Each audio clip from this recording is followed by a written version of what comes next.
1월 12일 오늘의 말씀은 누가복음 5장 1절에서 11절입니다. 무리가 몰려와서 하나님의 말씀을 들을새 예수는 게네사렛 호숫가에 서서 호숫가에 배 두 척이 있는 것을 보시니 어부들은 배에서 나와서 그물을 씻는지라. 예수께서 한 배에 오르시니 그 배는 시몬의 배라. 육지에서 조금 떼기를 청하시고 앉으사 배에서 무리를 가르치시더니 말씀을 마치시고 시몬에게 이르시되 깊은 데로 가서 그물을 내려 고기를 잡으라.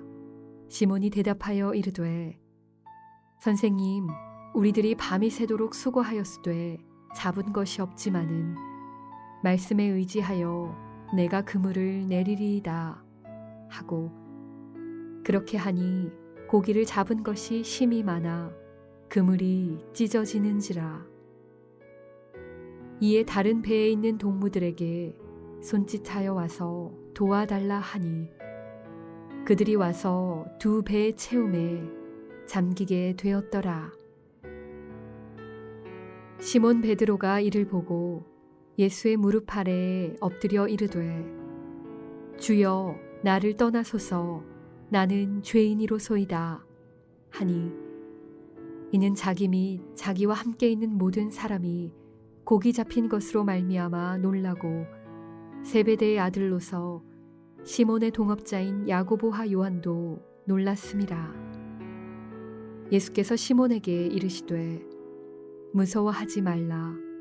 이제 후로는 내가 사람을 취하리라 하시니 그들이 배들을 육지에 대고 모든 것을 버려두고 예수를 따르니라.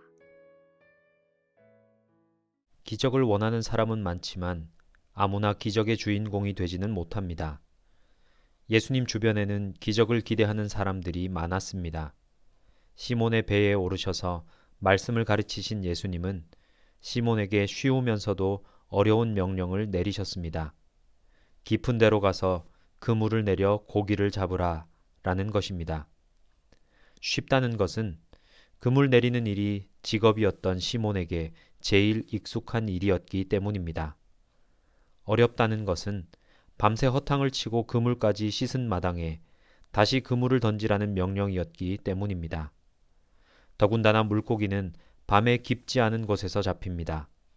주님은 때로 우리가 이해할 수 없는 명령을 내리십니다. 여러분은 그 명령에 어떻게 반응하십니까? 예수님의 쉽고도 어려운 명령에 시몬은 순종했습니다. 예수님은 우리가 할 수 없는 것을 시키지 않으십니다. 제일 잘할 수 있지만 믿음이 없어 못하고 하기 싫어서 하지 않고 있던 것을 향해서 명령합니다.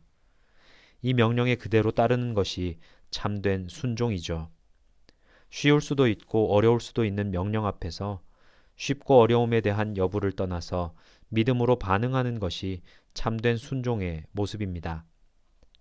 아직도 계산만 하면서 내키지 않아 순종하지 않고 있는 부분이 있습니까? 우리 각자의 삶에서 예수님의 명령에 아직 순종하지 못하고 있는 깊은 곳은 어디인지 생각해 봅시다.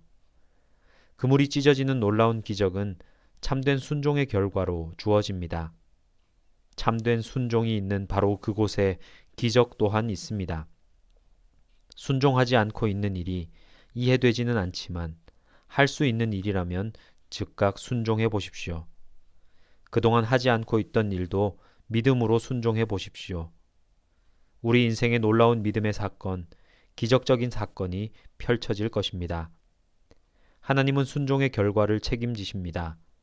어떤 인물이 인생의 참된 주인이신 예수님을 만나는 장면에는 언제나 감동과 은혜가 있습니다. 시몬은 많이 잡힌 물고기 앞에서 자신이 죄인임을 고백했습니다. 그의 눈길은 기적의 내용보다는 기적을 연출하신 주인공에게 집중되어 있었습니다. 그는 처음에 예수님을 선생님이라고 불렀습니다. 그런데 기적을 체험한 후에는 예수님을 주여라고 부릅니다. 처음엔 예수님이 랍비요, 병 고치는 능력자인 줄 알았지만 이제는 그 신분과 능력을 넘어서는 신적인 존재임을 깨달은 것입니다. 시몬은 누가 뭐라고 하지도 않았는데 갑자기 자신이 죄인이라고 고백했습니다. 시몬이 이전에 이토록 진지하게 자신의 죄를 인식했던 적이 있었을까요?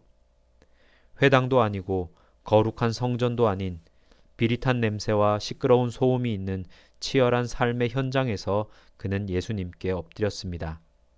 그 이유는 그가 메시아를 제대로 만났기 때문입니다. 이제는 사람 낚는 어부가 될 것이라는 예수님의 말씀에 그는 최고의 반응을 보입니다. 바로 생계 수단이었던 배와 방금 잡은 수북한 물고기를 버려두고 예수님을 따른 것입니다. 나를 떠나소서라고 요청했던 시몬이 오히려 모든 것을 버리고 예수님을 따랐습니다. 이날은 그가 사람 낚는 어부로 헌신하는 첫날이 되었습니다. 여러분은 복음의 능력을 어떻게 경험했고 어떻게 변화되었습니까? 시몬을 찾아가셔서 제자 삼으신 예수님은 오늘 우리 삶의 현장에도 찾아오십니다. 여러분은 삶 가운데 찾아오시는 주님을 어떻게 맞이하고 계십니까? 그분 앞에 드리는 우리의 고백과 헌신은 무엇입니까? 우리도 인생의 주인이신 예수님을 제대로 만나고 주님 앞에 온전히 헌신하는 복된 인생을 살아가야 합니다. 기도하겠습니다. 사랑의 하나님 감사합니다. 주님을 만났던 베드로가 어떤 삶의 변화를 가져왔는지, 그리고 그에게 찾아온 진정한 기쁨이 무엇이었는지 다시 한 번 더 깊이 묵상해 봅니다. 하나님께서 우리를 이 땅 가운데 보내주시고 또 주의 자녀로 삼아주셨고 우리에게 하나님 나라의 귀한 일들을 맡겨주셨는데 우리가 하나님으로부터 받았던 그 감격과 감동을 잊어버린 채 살아가고 있었다면 다시 한 번 더 하나님의 그 사랑을 처음 경험했던 그때의 감격과 기쁨을 회복할 수 있도록 도와주시옵소서. 분명 사람 낚는 어부로 예수 그리스도의 제자로 이 땅을 살아가라 우리에게 명령하시는데 그 명령을 순종하지 못하고 있었던 모습들이 있다면 이제는 다시금 순종하고 또 하나님 앞에 엎드리는 겸손함으로 날마다 하나님의 말씀 앞에 순종하는 우리 모두가 되도록 인도하여 주시옵소서. 우리 일상의 자리에서 거룩함을 회복하게 하시고 온전히 하나님의 능력을 경험하며 또 그 능력과 그 은혜를 많은 이들에게 나누어 줄 수 있는 축복의 통로가 되도록 우리를 붙들어 주시옵소서. 예수님의 이름으로 기도하오며 이제는 주님이 가르치신 기도를 함께 드리오니 하늘에 계신 우리 아버지, 아버지의 이름을 거룩하게 하시며 아버지의 나라가 오게 하시며 아버지의 뜻이 하늘에서와 같이 땅에서도 이루어지게 하소서. 오늘 우리에게 일용할 양식을 주시고 우리가 우리에게 잘못한 사람을 용서하여 준 것 같이 우리 죄를 용서하여 주시고 우리를 시험에 빠지지 않게 하시고 악에서 구하소서. 나라와 권능과 영광이 영원히 아버지의 것입니다. 아멘.